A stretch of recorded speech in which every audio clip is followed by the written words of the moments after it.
kalau kalau di Indonesia itu dua. Kalau Hasan itu kan agak kalem, kalau Husain emang galak. Ya sampai nyawa pun jadi taruhan kalau membela kebenaran, itu prinsipnya Husain. Tegas. Tegas.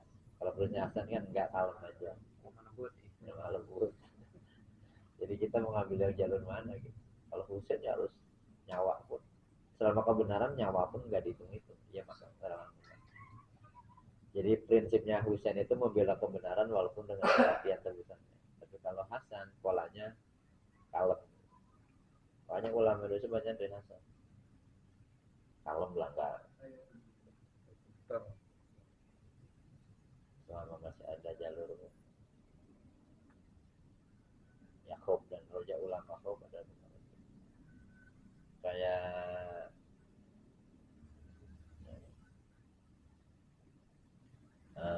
Said Al-Balada itu tegas, Habib itu tegas. Kalau jalur kan tegas memang. Kalau Hasan tegas. Karena dari jalur Aulia kan ada Hasan. Kalau Zuriyah dari Aulia, dari Husain. Nah, kalau Habib yang agak tegas-tegas agak berarti Husain. iya. Mati pun rela.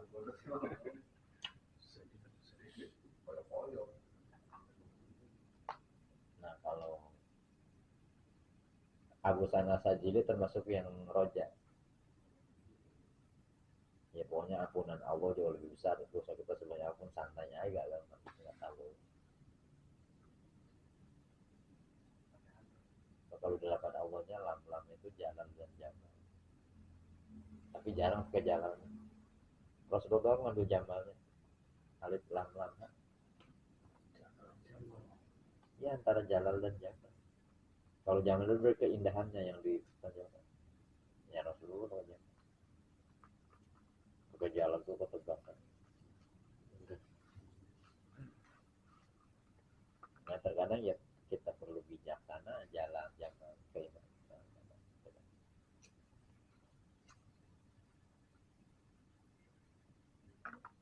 Dialah pemilik kekuatan dan keindahan. Mana Allah itu lebih. Ya sama alif lam lam.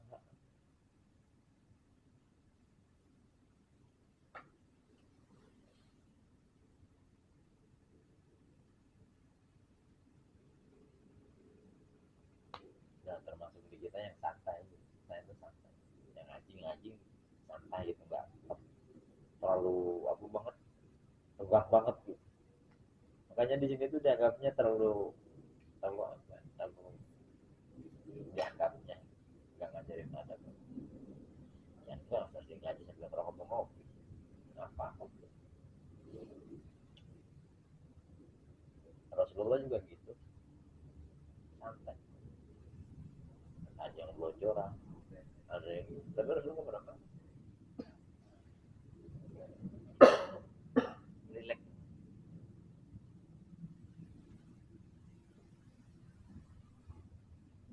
Ada yang datang belakangan, ada yang pulang duluan, itu biasa.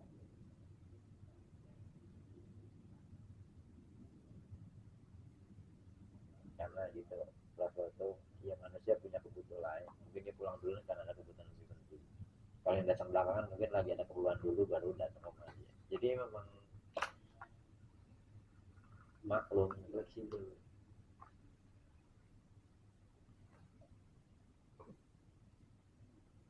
Lagi cepat nyerap kalau pakai tenang gitu. Kalau tegang kan malah sulit bagi kita, udah capek pikiran macam-macam. Datang sih pengen ngaji, pengen nyaman, pengen nyantai, tegang lah. Rasa repot. Itu kalau di Abu Hasan Asy'ari itu jangan-jangan orang nggak betah di pengajian karena kitanya terlalu tegang tadi di bawahnya. Orang jadi nggak nyaman. Karena fitrah manusia itu pasti dia betah di tempat yang membuat dia nyaman. Nyaman dulu kayak tadinya. Orang-orang yang main di dugem-dugem itu kalau dia nyaman di sana, minum dilayani, ini dilayani jadi betah gitu. Duduk gemeter. Dan Kalau bahasa umumnya gimana saya ngomong, ya itu idahul surur, membuat orang bahagia itu nilai bahananya bisa ibadah. Yang datang bikin seneng aja. Emang pada pinter, orang aja udah telat, udah tua pinter. Udah datang ke pengajian aja udah luar biasa. Alhamdulillah Pak ya. Orang dari kesibukan waktu yang berpanjang. Aja maka pengajian luar biasa.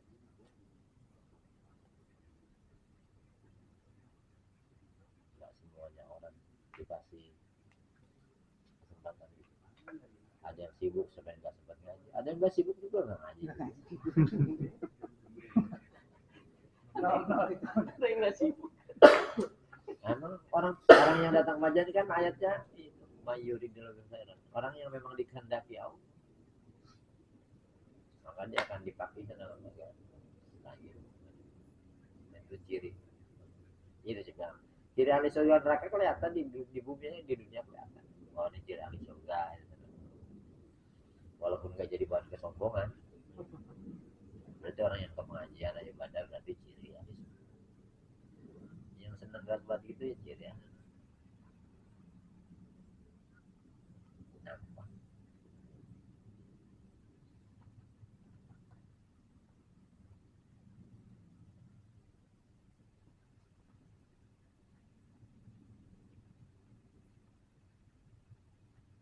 Kalau nggak nyaman mah kita udah pulang dari tadi. Jadi anak-anak nggak pernah saya marah buat sama, bukan nggak mau marah, kalau saya marah repot. Berubah Pak ya. Ngajinya diomelin. Ya, makanya guru itu jangan yang bikin pinter muridnya kecewa.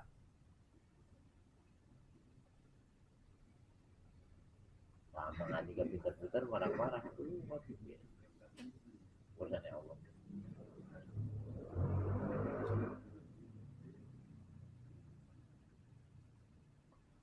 Orang saya jangan kosasi di Bogor di Ciawi. Muridnya tidurnya kan diomelin, biarin deh.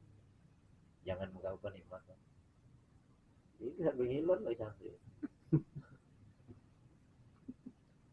Coba besoknya dibatalkan.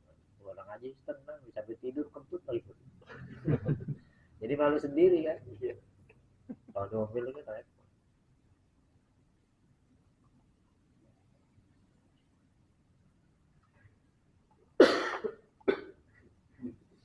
Saya guru saya di Madura juga nggak pernah. Berarti itu ya kalau udah usia kita berarti ya, kemaliannya itu kayak Iya. masih dia apa-apaan ya. Karena udah buntak udah. Makanya udah bisa ngaji, udah hari udah bagus. Yang ngamal sesuai ngikutin guru aja, kan gurunya didalil. Buat orang ngamal kan dalilnya mana guru saya. Guru saya kunut ya saya kunut, guru saya tahlil tahlil. Udah cukup. Berarti kalau kita masih kecil kan masih bisa belajar kan, Iya. ngapalin. Karena emang manusia itu kan ada, kalau di surat Anas itu ada 3 fase Pak. Jadi birobinas, malikinas, ilahinas. Birobinas ini maksudnya kita masih kecil, perlu asuhan orang tua. Iya. Nah malikinas ini masa-masa nuntut ilmu, belajar. Nah kalau kita kan udah ilahinas Pak, udah ilahi itu udah pengabdian, udah praktek. Apa kita datang? Nah kalau santri saya lebih banyak ngajinya, masa-masa belajar. Kalau yang tua-tua mah zikir apa, udah amal ya.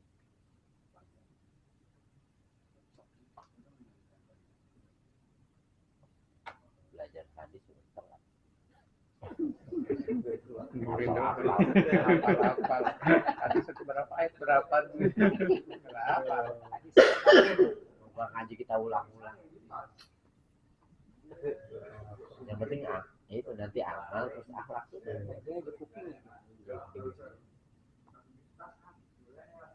Keluar dari sini. Orang bisa hadir ke tempat kita aja di luar biasa.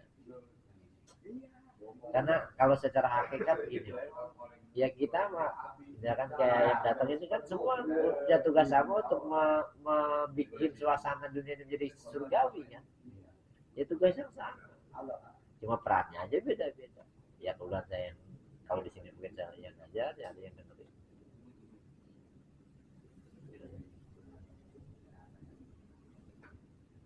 baju gitu, marah Pak. Marah gimana saya? Enggak, saya kalau marah malah ntar pada purik, saya malah sendirian, repot tuh. Masih mau ngomong sendirian. Ya emang dakwah nggak boleh gitu. Dakwah nyampaikan sesuai itunya.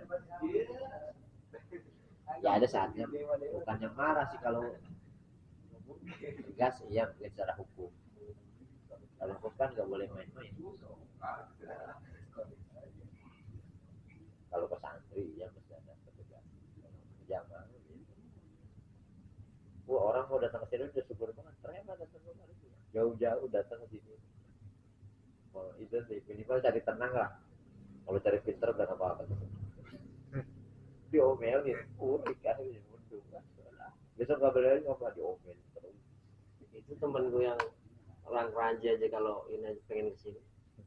Yang di Keranji loh bang. Jam. HM. Iya. Aku sering status di WA gitu. Di mana itu mbak? Dekat rumah ya.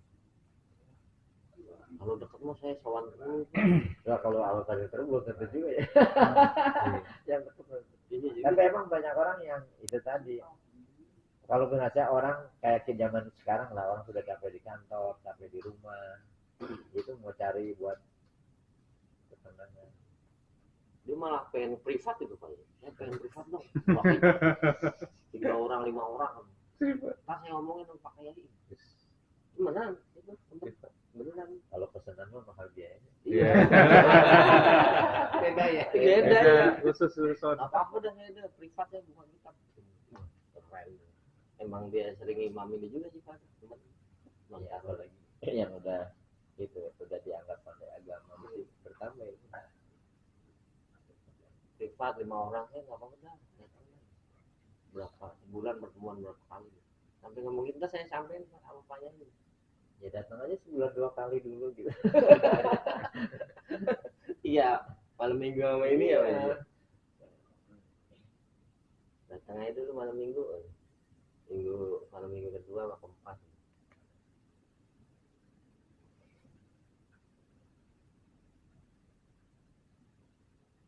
Kemarin saya buat ngadain orang jamaah tabligh juga sebenarnya ya, tapi jamaah tabligh yang udah agak ada tingkatan agak alim, sekitarnya itu Budiah saya Abdurrahman, orang ulama dari Hadramut sebenarnya.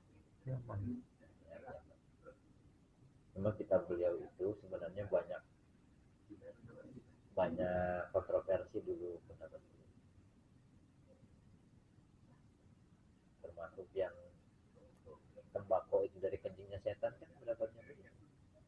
Pikiran beliau. Di Indonesia nggak kepake yang gini.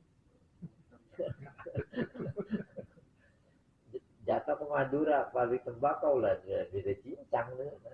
Kalau pakai fatwa itu Tembakau dari air kencingnya. Saya kita repot terus kan. Nah, iya katanya gimana dia bilang kalau belajar kita tidur rasanya kayak yang lain. Ada di bab yang dibahas itu kontroversi banget. Termasuk baca ketika khutbah baca bismillah nggak boleh kemudian. Karena seolah menambah rukun. Itu kan pendapatnya dia. Makanya orang jamaah tabligh ada yang rokok. Orang itu kencingnya setan. Itu pendapat beliau yang agak kontroversi itu gitu. Salah satu kitab itu. Makanya sebenarnya kalau cuma kitab 3 jilid itu. Ya tanya jamaah tabligh boleh, kagak tahu Pak Nenek ngaji juga.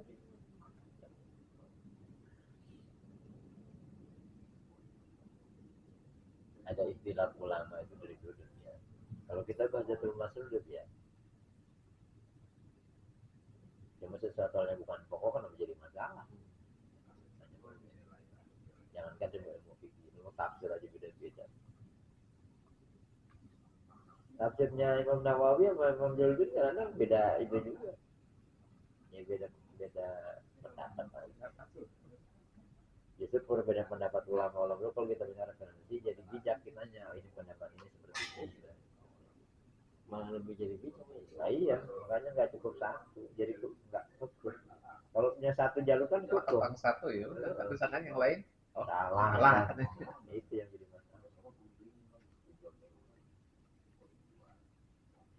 Nah, saya bilang kepada itu, saya mohon maaf, ada penceramah baca ayat misalkan, terus dia tafsirnya ambil mana, saya tahu jalurnya kemana gitu.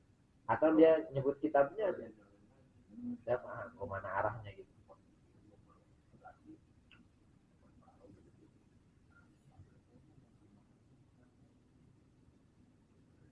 Selama oh ini masih satu arah gitu, oh ini. Kayak Bulughul Maram, kalau ngambil letak Bulughul Maram juga bahaya, itu membagi. Ibnu Katsir itu membagi. Makanya kalau ada bilang saya nggak bermadzhab, bohong banget ente. Coba tafsirnya ente tafsir apa dibaca? Dari Ibnu Katsir. Nah, kembali tetap aja. Ente bisa baca kitab tafsir dari siapa? Tetap aja nggak keluar empat macam. Kita tahu. Langsung awal Rasulnya, wih, mantap. Memang ngaji sama Rasul langsung ya, kan?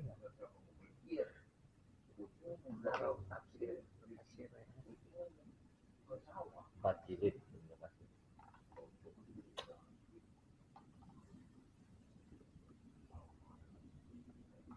Justru ulama-ulama itu mempermudah kayak fikih sebenarnya cabang-cabang gitu.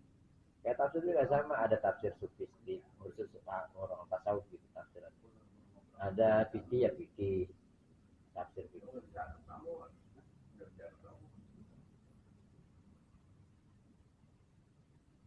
Kayak Lamas Komunisa itu berapa perbedaan pendapat. Ada yang menyentuh, ada yang hubungan badan gitu tafsirnya. Kalau bicara agama nggak bisa salah benar, ente ikut siapa? Kalau kita ini yang benar berarti nyalain salah satu imam, kan nggak boleh. Kayak torikot lah, bangga ke saat pikiran yang lain yang salah, itu nggak boleh, marah itu semua walinya. Misalkan manakin maka paling benar, yang nggak sabar dia salah gitu, itu nggak boleh. Karena semua wali-wali Allah itu tujuannya sama, nuntun kita buat jalan ke Allah, cuma kendaraannya dia beda. Memang apaan sama kijang ras kan sama-sama aja kendaraan. Beda merek motor kan beda merek ya, iya. Yang penting usul ke Allahnya, bukan masalah itu. Ente yang mikir itu kalau usul. Yang pentingnya itu.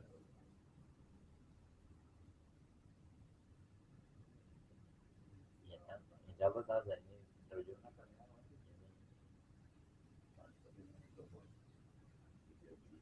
Imam Jalaluddin juga dua, ada Imam Mahali. Sebelum Jalun Asyuyuti kan nih Jalun Mahali dulu. Mana ada bikinnya itu kitab Imam Mahali.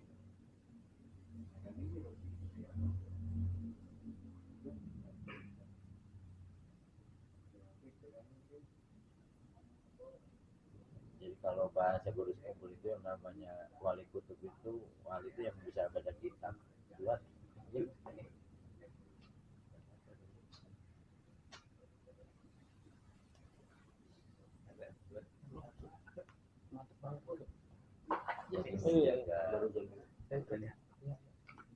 jam 2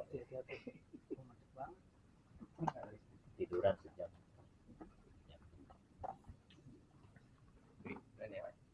Iya bagus. Iya.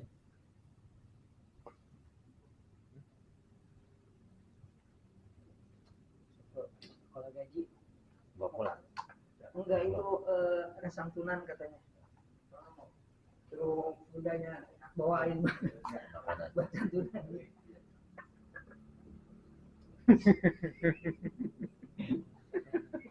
Gandeng barokah. Ya. Iya, monggo, Pak.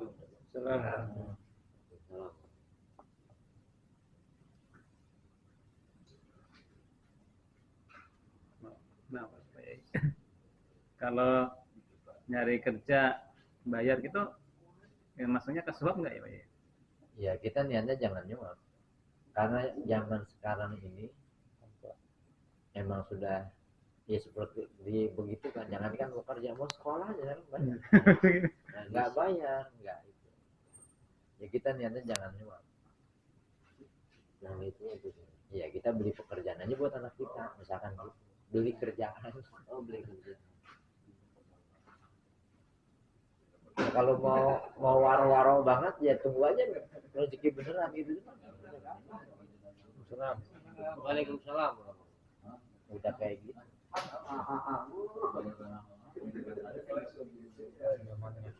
Enggak kita mah kalau nggak ngambil jadi paksa. Atau biasanya kan ada itu, misalkan saya nanti kasih uangnya kalau sudah masuk ke sana, kan sekarang udah mulai gitu. Ya ada banyak. Nanti kalau udah masuk lah kasih hadiah. Ya anggap aja kita ngasih hadiah. Jangan nyuap sama nyogok. Karena kalau bahasa di agama kalau sogok itu nyuap itu merugikan satu pihak gitu. Itu yang disebut sogok. Kalau merasa kita nggak dirugikan malah misalkan dapat kerjaan itu yang apa aja beli kerjaan. Tapi kalau untuk pelakunya itu gimana? Ya sebenarnya kalau Emang dia pekerjaannya begitu tuh, masukin kayak model. ya karena emang udah itu tadi urusan dunia itu sudah dipola kayak gitu, kita mau murni lagi zaman sekarang susah. Maka dari niat kita aja, jangan niat nyogok. Saya kalau nang dulu pernah ketika itu kan sekian ya udah ayah beliin kerjaan buat kamu. Saya nggak niat nyogok tapi saya beliin kerjaan buat anak. Sama dengan rumah yang cicilan juga. Bayar pajaknya hitung DP-nya apa hitung lunasnya total. Kalau mau ikhtiar.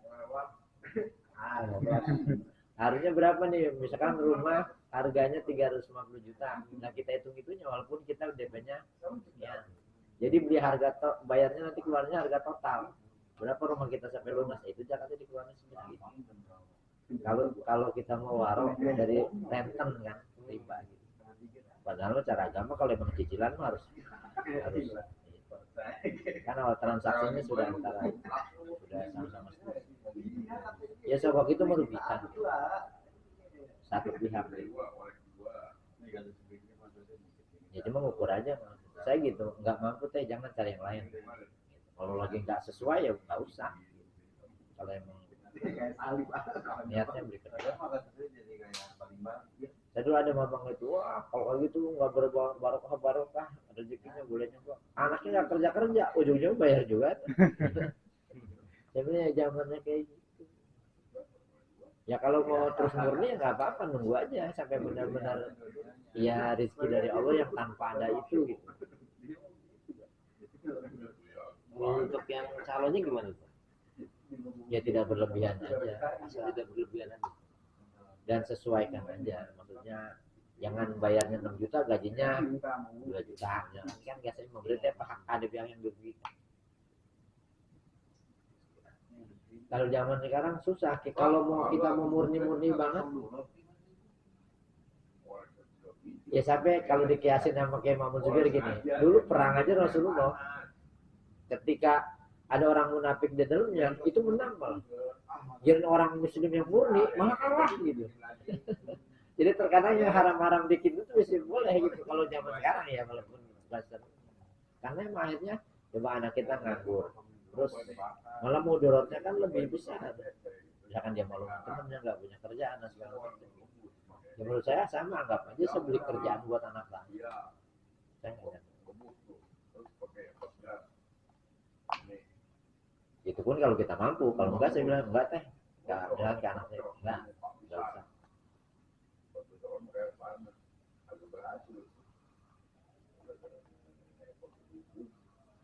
Susah, nah, di zaman sekarang murni total gitu.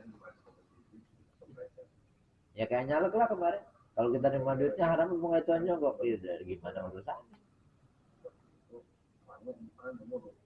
Harusnya yang nyalek itu saya niat beli kebenaran. Jangan niat juga, jangan niat nyogok gitu.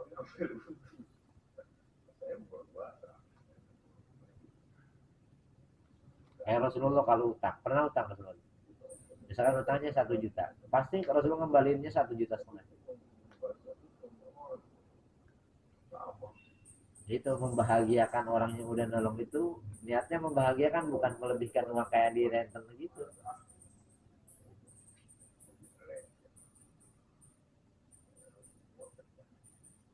Sama yang nyuap sama yang disuap sama neraka.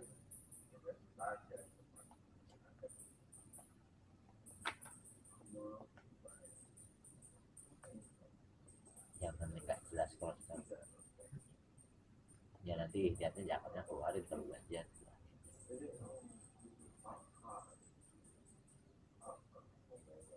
Ya jangan kayak teman sebelah saudara kita juga. Main bank itu haram, riba. Dia rumah nyicil, mobil nyicil. Tadi saya mau bilang, ya kode wah. temen gue gitu, ada. Mas jangan itu, riba, hindari riba. Lah lu rumah aja bayar nyicil itu, PTN itu. Gimana ceritanya? Ya udah kan udah katanya gitu. Ya gitu. Anda siapa tuh ya? Iya. Awalan ini gua ngomong begitu. Ngomong di bank, gajian lewat bank gajian. Iya kan ngambil tawarnya. Udah ente jangan naik motor, naik ontak. Dari tempat saya tuh yang begitu banyak yang pada keluar koperasi. Dari koperasi pekerja itu pada keluar katanya ya. Yang operasi yang Padahal ini ya. susah hasil usaha. Justru konvensional sama syariah itu sama baik. Aturannya sama.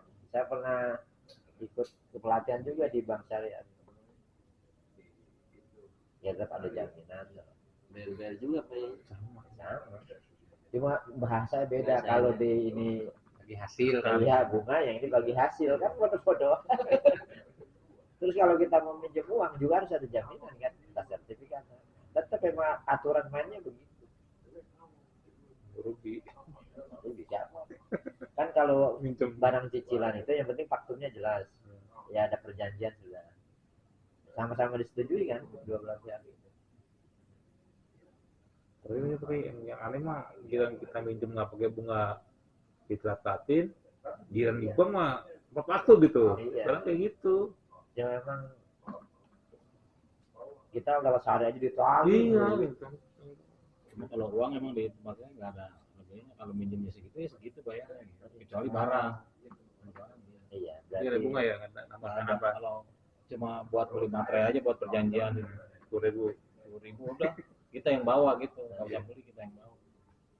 Kalau bentuknya uang, tapi kalau bentuknya barang Ada. Nambah. Ya, karena sistemnya kredit kan. Nambah. karena ada SHU-nya juga sih kalau itu. Karena emang dari situlahnya dibagi. Iya tuh. Keuntungan. Sisa hasil usaha. Ya terlalu kan kalau nggak ada bank juga negara juga nggak bisa bantu. Sampai temen gue tuh Oh sisa dia belajar itu udah musyawarah semua ulama mufti se-Indonesia sedunia bahwa kalau untuk yang di bank itu tidak termasuk dalam fatwa riba. Kalau mau riba mah ada berapa macam riba. Sekarang begini aja nih riba nih, nggak boleh kalau mau cari hukum yang keras. Misalkan kita beli, bang tambahin dong, ini riba. Nggak boleh. Apalagi ibu-ibu belum minta udah ngambil duluan, bang tambahin dia ngambil sendiri. Nah itu yang nggak boleh. Kalau saklaknya begitu. Iya. Hal yang kecil.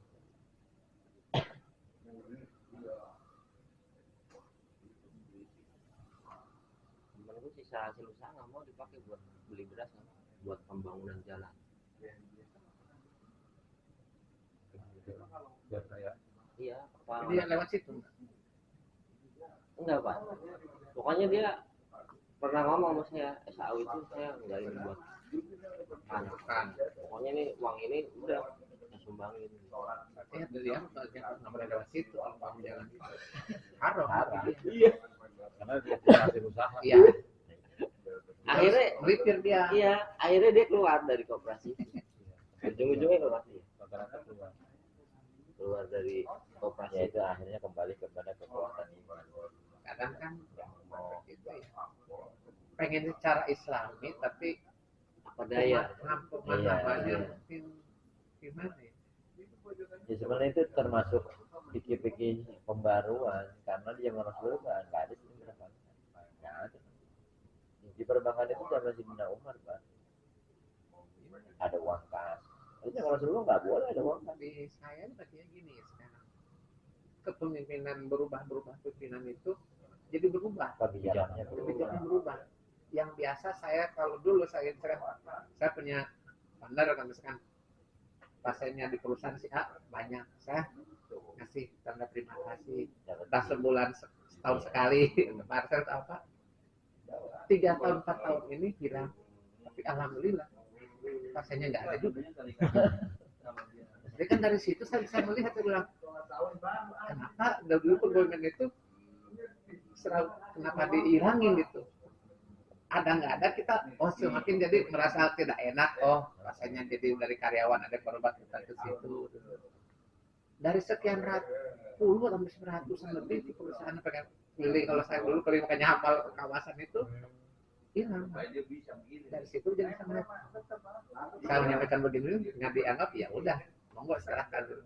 Jakarta sekarang BPJS pun sama dari berapa sekarang tipenya. Berarti kan setiap perusahaan mengerahkan atau nih rumah sakit yang ini yang kita buat rekanan ya. Nah, saya bilang dulu dari ke AHM masuk, ke SOA masuk, ke NOK masuk. Sekarang mah nggak ada. Karena iya itu parselnya dihilangkan. Semenjak kepemimpinan berubah itu dianggap itu, Iya kebijakan. dianggapnya Suap. Kalau ucapan Terima kasih yang orang Dia. tidak tahu. Ya itu Rasulullah kalau ngutang itu 1 juta, Rasulullah pasti ngembaliinnya 1,5. Nambah. Malah nambah. Karena kata Rasulullah membahagiakan, karena dia juga nolong kita sebagai ucapan terima kasih, maka Rasulullah melebihkan. Nah kalau di agama itu di makom ihsan sebenarnya. Makom ihsan itu orang kalau dapat 1 kan ngasih 2. Jadi ingin yang terbaik lah yang dia berikan. Ya paling ucapan terima kasih tadi. Ya kan nggak berlebihan juga, cuma dikasih pahala. Makanya alhamdulillah jadi kiai yang nggak kena gitu. Saya dapat pahala juga nggak ada KPK. Kalau pegawai kena Gratifikasi. sampai kan dia nggak ada sebutkan haram. Terserah kamu mau makan, bagiin aja. Ada yang ngasih terima, kalau asal jangan minta. Kalau minta iya haram, tapi kalau nggak minta terus ada yang tiba-tiba datang kirim, ya udah. Kalau aja rezeki. Saya dulu orang begitu, parhan lagi. Saya ngajar di satu musola lah. Yang biasa kalau saya ngajar dikasih hadiah kan. Itu pengurusnya bilang orang begitu tuh. Berarti dia itu sama aja nyolong duit musola. Saya digituin. Itu kalau ngajar kan dia dapat duit, berarti nyolong duit musola sampai segitu. Saya nggak mau ngajar lagi dapat duit. Ada bahaya, parah itu saya bilang. Makanya Ngasih nggak seberapa. Jelek-jelek gini. Hujan. hujan ini